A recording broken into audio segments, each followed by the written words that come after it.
Good morning, everybody. It is Tuesday. It's a rainy, dreary Tuesday here in Jackson, Minnesota.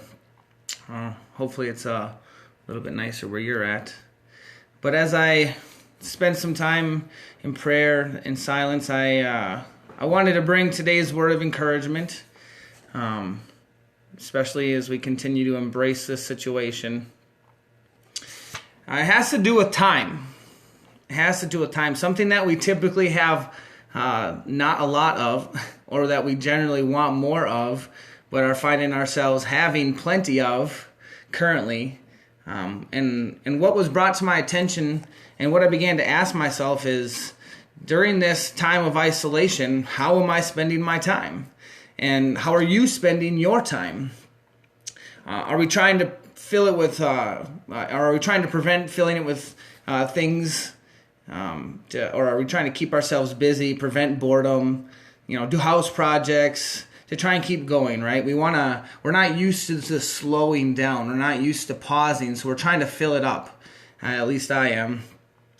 What about our kids? We're trying to keep them busy. A lot of them are out of school, and if they're out of school, then they're at home running around, and there's only so many activities that you can do. Although I've seen some creative ones out there on social media, maybe we all need to start coming up with some new ideas and sharing them with each other so our kids don't run our house into the ground. But as another one, maybe you're watching endless Netflix or Hulu, which fills up some time too, but again, at the end of the day, it ends. Like it's not fulfilling. But what about how we're observing our time? Okay, so we're trying to fill it, but how do we observe it? Is this a frustrating time for you? Is it irritating? Maybe it's unwanted. Maybe it's welcome. Maybe you enjoy having this time. I know for many people it is unwanted, or it's hard or frustrating because they're out of business. Or their business is slowed down because of the restrictions that the state and the government have put on. And it's a burden. It's really a hardship. But even in the midst of the chaos, the trouble, the hardship, and even in some of the enjoyment in our current situation, what the Lord was speaking to me is to be still and hear. So we've been given this opportunity, right? But what I want to reference is out of 1 Samuel.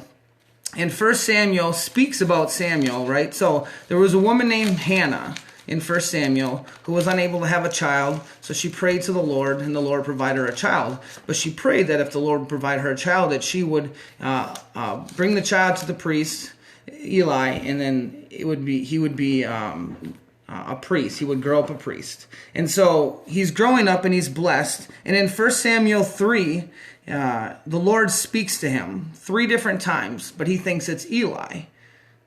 And so he goes to Eli 3 different times. And Eli says the last time, listen, and when you hear him say, speak, for your servant hears.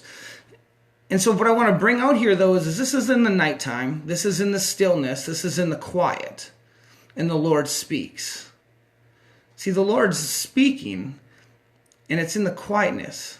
And sometimes when we're so busy, we can't hear him speak.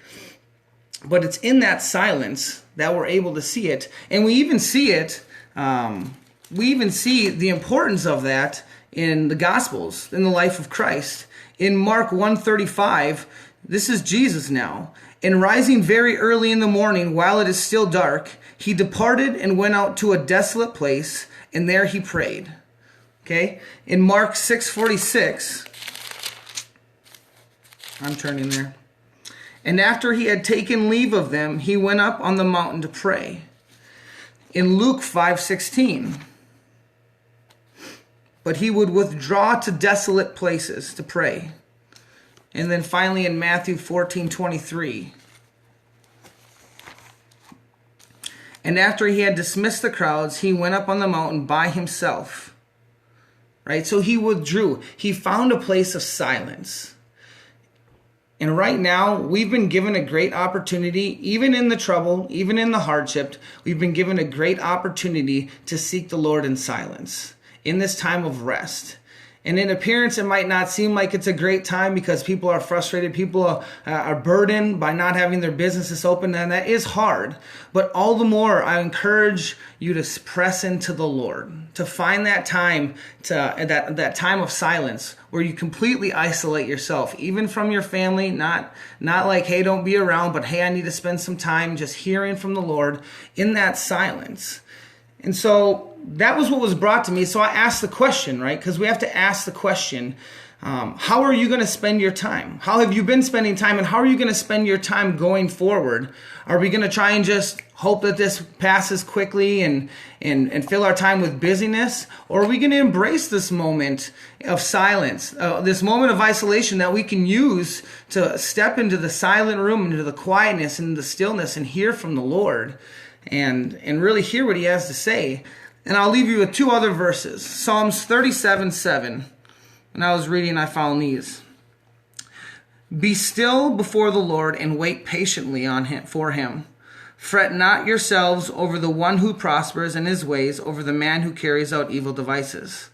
To be still. In Psalm 62:5-8. This is good. For God alone, O my soul, wait in silence. For my hope is from him. For my hope is from him. He only is my rock and my salvation, my fortress. I shall not be shaken. On God rests my salvation and my glory, my mighty rock. My refuge is God. Trust in him at all times, O people. Pour out your heart before him. God is a refuge for us. And that one definitely hits home it hits home for me, but it can hit home for a lot of people to trust in him in all times, to find him, wait in him in that silence, right? We need to do that right now. We need to trust in him. He is still in control. He is still at work. Let's be still. Let's rest. Let's hear what he has to say. It's powerful. And when we spend that time hearing, right? So he gave us ears, he gave us mouths, but he gave us ears to hear. Not just each other, but from him. Let's spend that time hearing from him and continue to trust in him. In this time, that's a struggle.